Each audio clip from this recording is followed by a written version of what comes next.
Welcome to Wrestling with Heart, a podcast looking at pro wrestlers giving back to their community.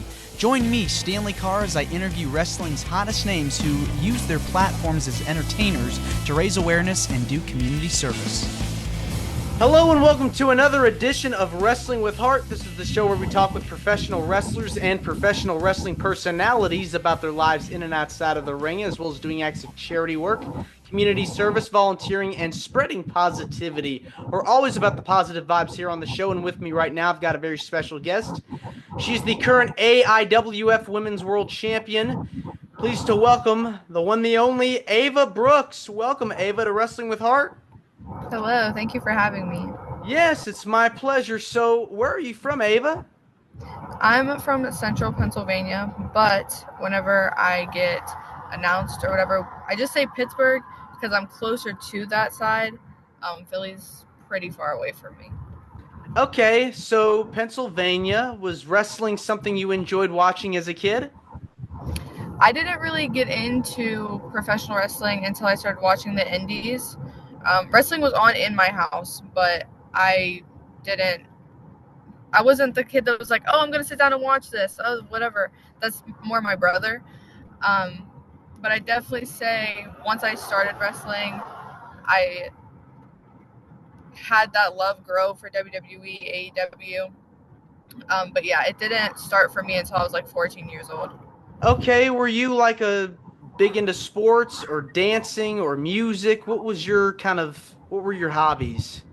Yeah, I've been an athlete my whole life.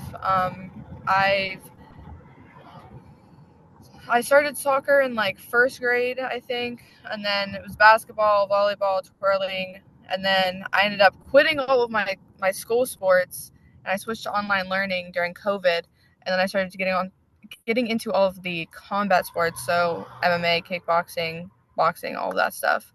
Did amateur wrestling for like 6 months, then I broke my hand, so that sucked because I love amateur wrestling. But yeah, and then I got into this. So, What was your favorite sport that you got to play growing up? I definitely say basketball. Basketball will always be the first sport that I loved to do. I thought that's what I was going to do with my life. I was like, I'm going to go to the WNBA. I'm going to do all this stuff. I'm going to go to college for it.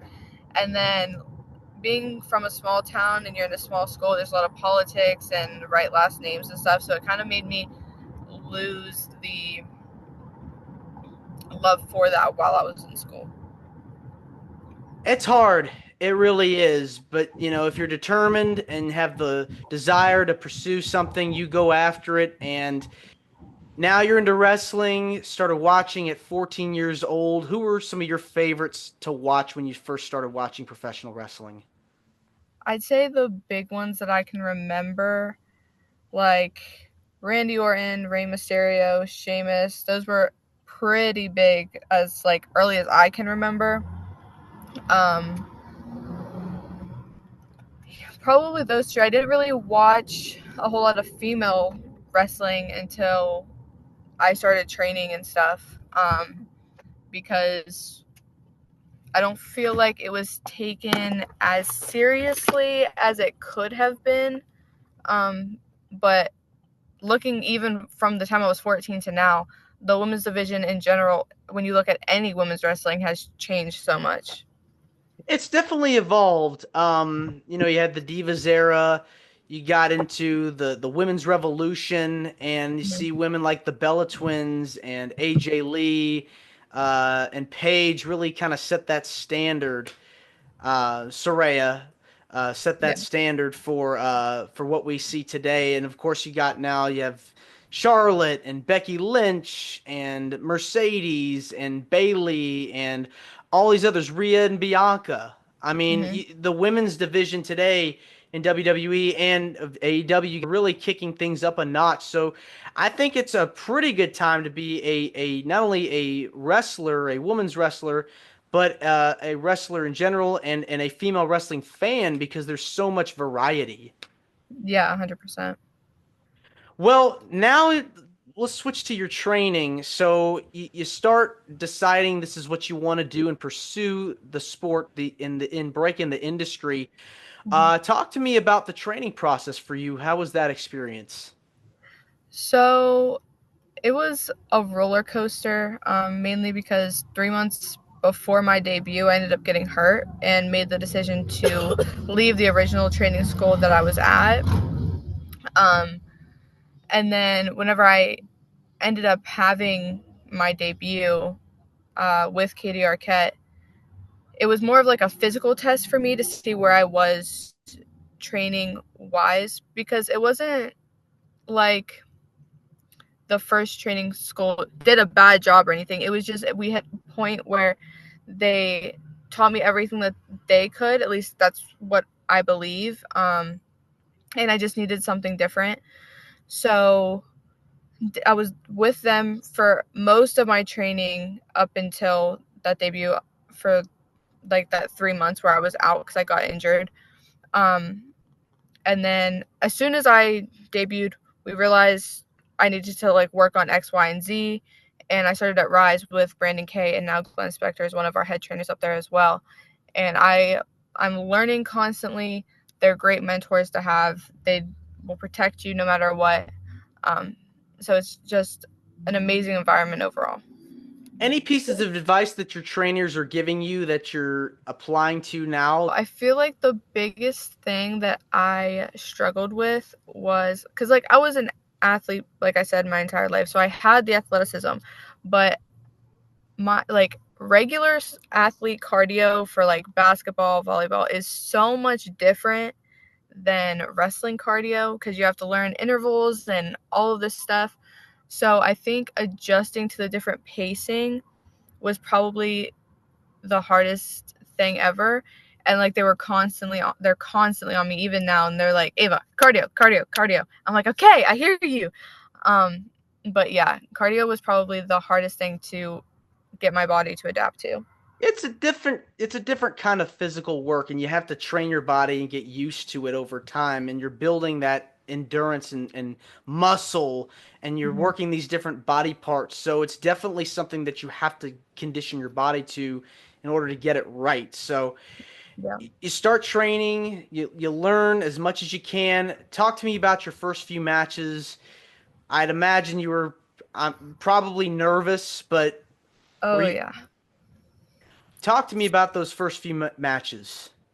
So Katie Arquette was the whole reason that I got into professional wrestling. So that whenever I found out, um it was almost a year ago to the day that I found out that Katie was going to be my debut match on my 18th birthday, because you can't debut in Pennsylvania until you're 18. We were at a charity show called Pit Fight. It's held at the Pitt Greensburg campus. And my mentor at the time, his name is Marshall Gambino, he told me like who my match was going to be. And I just like broke down in tears because that was a full circle moment for me. And now, almost like a year later, we have a week until the next pit fight show, and I get to work on it this year. Last year, I was just helped setting up, leading ring crew, stuff like that. So it's definitely crazy to see that process. After I had that match, like I said, that was when I determined that we needed to go to a different training school. Next, I was in a rumble, and that was definitely quite the experience because I learned how to go over the top rope that day because I didn't know how. And that was really fun, especially because there was only two girls in it. It was me and another girl that I train with. Um, so then I'm fighting with all these guys, and they're like, hit me. And I'm like, yo, I still got to make sure that I hit my spots that I planned with people first. Um, and then I get thrown over his name by J Rock, and I completely missed the apron. Like usually you hit to fall so that you don't get hurt. I went straight from up in the air to the ground, and they all thought that I died. Another wrestler ended up grabbing him and like started beating him up and was like, "Yo, that was completely unnecessary. You didn't have to throw her like that." And he was like, "No, I know she's crazy. She just fell, like completely missed the apron." So there was that. After that, I didn't really have a full-on singles match until the beginning of this year. It was all triple threat matches. So my first triple threat I had was with Zandra Lee and Zoe Sky at NCW, and they helped me so much because it was only like my third match at the time, and I was like, I don't know what I'm doing. Like, I know my moves, I know what I like want to do, but I'm not sure how triple threats are structured. And now I'm pretty sure over half or maybe half of my matches have been triple threats. After that, I had 2 more triple threats. The first one was with Kalina Keene and Jody Threat up at Big League Pro, and then the next one was with Zandruli again, but also with Masha Slamovich in a steel cage at NCW. And those 2 matches, like whenever they happened, I was like, this is not real. Like, there is no way that I'm in the ring with one half of the TNA Women's Tag Team champs, the TNA Knockouts champion. It was like a realization to me, like, this is what I'm doing and how much I love what I'm doing because of these matches that we can put together. So yeah, those were the first few impressions I had on wrestling, and I was just like, the way things can happen is so crazy. Yeah, I mean, you're young, you're learning so much about the business. As someone that's an up and coming wrestler, who are some of your dream matches, people that you want to wrestle in the future against? I would love to wrestle Raylan, Danny Moe, Megan Myers. Let's see who else. Micah, she's from around where I am.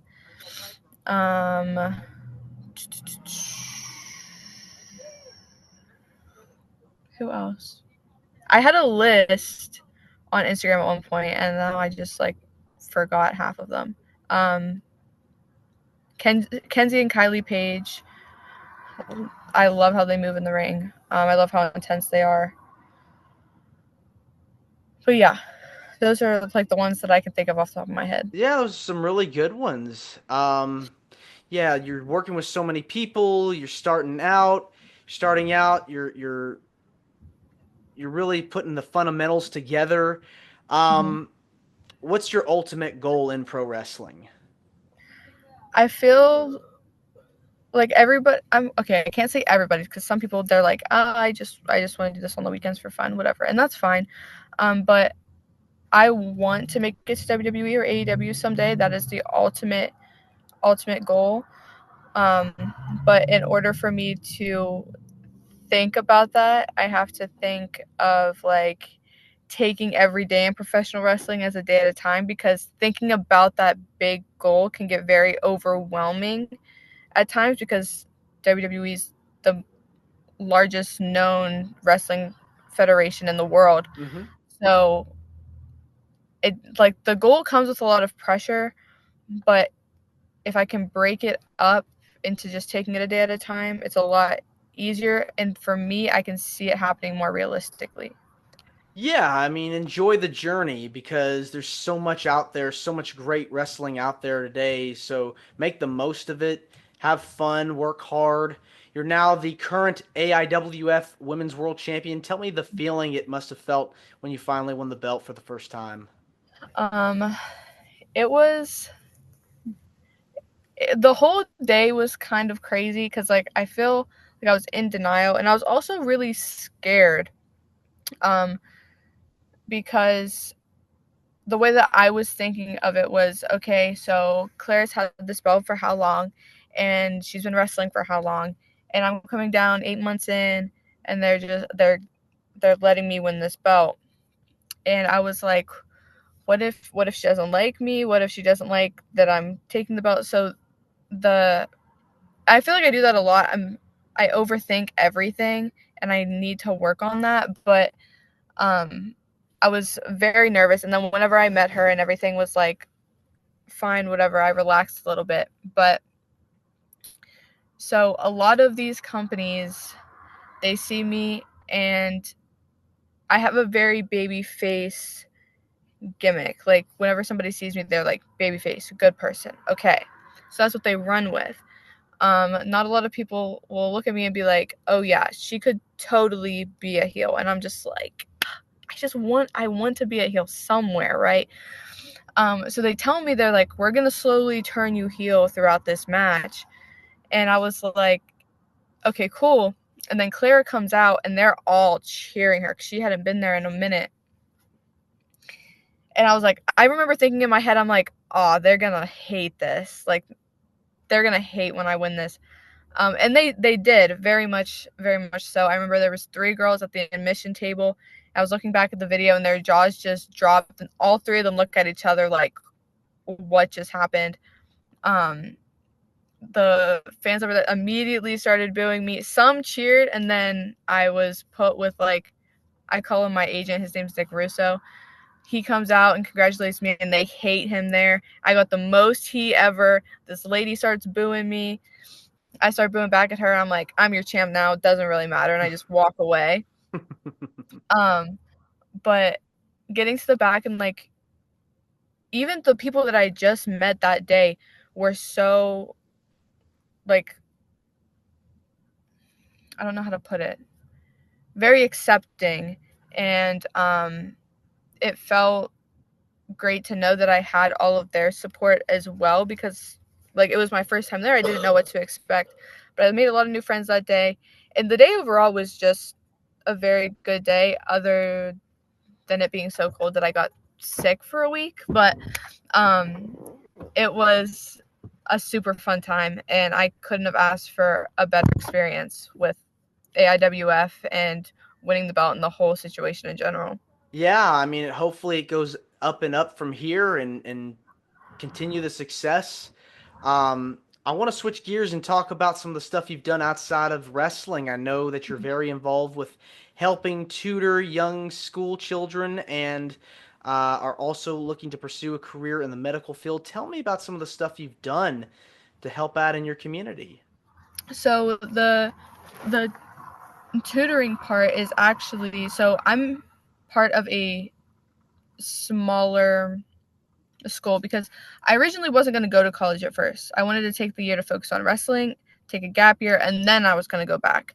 But I was very bad in high school when it came to my grades and my studies. And I'm about to expose myself, but I don't even care.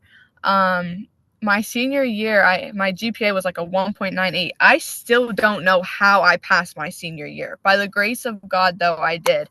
Because it was just a real struggle for some reason. I could not focus or anything like that. So then I had my first term of college. I decided to go to college a month before the school year started, and they were like, okay, so we're rushing admission, we're doing all this stuff, we're getting my FAFSA and all that set up. And then we had a girl who was struggling. And at the end of my first term, I ended with a 4.0.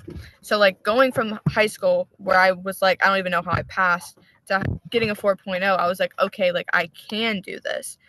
So the girl that I was tutoring, my teacher came up to me and she was like, Ava, you know, you have this, and this grade in these classes, and she's really struggling. You don't have to, but would you be willing to volunteer during, like, our lunch or our common hour and just sit with her and, like, try to help her understand? And now at this point, I had, like, no one had ever asked me to help tutor somebody. I'm like, what do you mean you want me to help tutor her?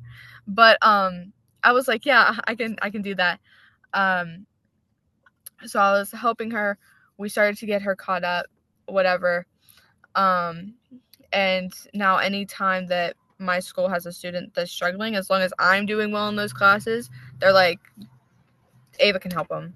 So it's really nice for me to know that my school has that trust in me to help, because, like, I'm the youngest in my class.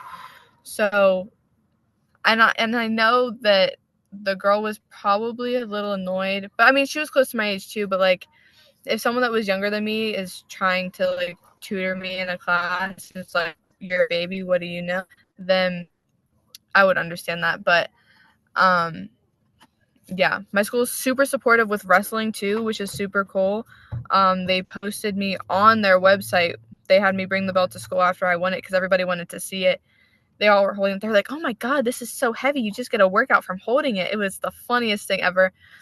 Our one director, I took the belt to him, and it was like giving a baby a lollipop. It was the funniest thing. Like, his eyes just lit up, and it was the funniest thing. And I was just like, those moments are why I'm glad that I chose to go to a smaller, like, community college than a big university, because it's more one-on-one. There's smaller classes, and we all get to know each other, so it's like one big family there.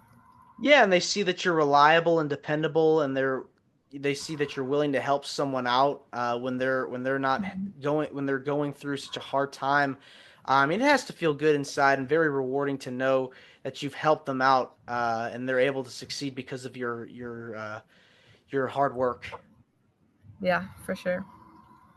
What is it about giving back to the community and seeing these kids succeed in school that gives you the most joy? So I feel like I know that we have to make money in wrestling. Like, that's how it works, right? But even with not helping out at my school, the whole reason I got into professional wrestling was to make younger kids feel the same way that I did whenever I was watching wrestling. So whenever I get to meet these kids after I wrestle on the show during intermission and stuff, it's like, I don't know, it just like makes my heart feel good. So for instance, there was a family at this last Rise show that we had our match. It was intermission. I came out, and their youngest girl, I don't know how old she was, but she started like jumping up and down, and she was like, oh my God, it's Ava Brooks, oh my God. And I was just like, I've never had something like that. No, I've had kids like come up all shy because like they don't know what they want to say to me, but they've wanted to talk to me, and their parents are like, oh, they're a fan, whatever, and I'll get a picture with them. But like, and then all three of their kids got a picture, and at the end they were all just like walking away looking at me and smile. And it was just like, those are the moments that I got into this for, because that's how I felt like I was inside. Now, I wasn't as young as they were, so I wasn't going up to them like jumping up and down. They probably would have thought I was weird if I did that, but it's still the same feeling, and being able to bring joy to people and just bring joy to a community in general is a really rewarding feeling. I love to hear that. Well, Ava, this has been wonderful getting the chance to speak with you. It means a lot to me and to my listeners. I want to say thank you for coming on to the show. Where can people find more about you on social media and find out all about the great things that you're doing? It's at official Ava Brooks almost everywhere. And if you can't find it there, if you go into Google and you put Ava Brooks Professional Wrestling, all of my stuff comes up. There shouldn't be any other information about anybody else that comes up. So my Instagram, my Facebook, and my Twitter or X, whatever you want to call it, all comes up on Google. And then from there is a link tree in my bios. So everything's there, YouTube, whatever else that you're looking for. Ava, thanks again, and you're more than welcome to come back. Yeah, of course. Thank you. All right, take care. Take care. This is Wrestling with Heart. I hope you found this podcast to be informative and entertaining. If you did, please hit the subscribe button and look out for the next edition.